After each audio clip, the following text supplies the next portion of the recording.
Balikan po natin ang report ni Brigada Haji kaugnay doon po sa mga makikisa sa tradisyonal na dungaw na bahagi ng translasyon. Unti-unti na hong dumarating dyan sa San Sebastian Church. Brigada Haji Camino, i-brigada mo. Brigada Live Report. Yes, Brigada Ruel, habang papalapit nga sa Plaza del Carmen para sa tradisyonal na dungaw, sumisikip kalsadang dinaraanan ng andas ng mahal na Poong Jesus Nazareno sa pagpapatuloy yan ng translasyon ngayong araw. Sa kasalukuyan ay nasa bahagi ng Arlegui Street at Nepomuceno ang andas ng Poong Jesus Nazareno. Yan ay ilang kalsada na lamang bago makarating sa San Sebastian Church, kung saan nga gagawin ang isa sa mga highlight ng translasyon na tinatawag na dungaw. Ito, Brigada Ruel, ay yung pagtatagpo ng Nuestra Señora del Carmen de San Sebastian at ng Poong Jesus Nazareno. Kumbaga, simbolikong pagtatagpo ng ina at ng kanyang minamahal na anak sa paanan ng krus.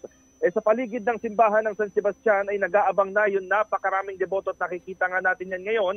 Pero nananatiling problema pa rin, Brigada Ruel, ng translasyon ang mga deboto na sumasalubong at nagpupumilit na makasampa sa andas upang mahawakan o mapunasan ang Poong Jesus Nazareno. At mistulang naging tug of war din yung nangyayari sa lubid upang makapagsalya dahil nag-aagawan yung mga deboto. At kanina meron pa nga ako nakikita na itutulak na dahil sa pag-aagawan sa lubid. Yung diskarte kasi, Brigada Ruel, para ikaw ay makalapit sa andas ng Poong Jesus Nazareno, ikaw ay makahawak lang sa lubid, sabi nila okay na rin. At para ka na rin, kumbaga, na-bless, no? Kapag ikaw ay nakahawak sa lubid at ikaw ay nagsasalya.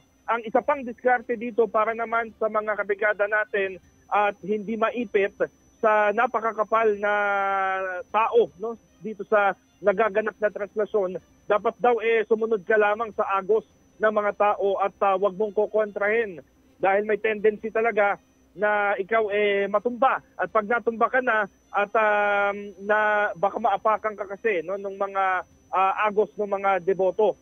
Ngayon, sa bawat kalsada na dinadaanan, merong nagsasaboy ng tubig, Brigada Ruel, sa mga deboto upang kahit paano ay mapawi ang init ng panahon na sinabayan pa ng di mahulugang karayom na bilang ng tao. Last year kasi, sa pagtutok natin dito sa translasyon, inuulan Pero ngayon maganda yung panahon, kaya lang sobrang init. Kaya ang ginagawa ay sinasabuyan na lang ng bote, mineral water, no?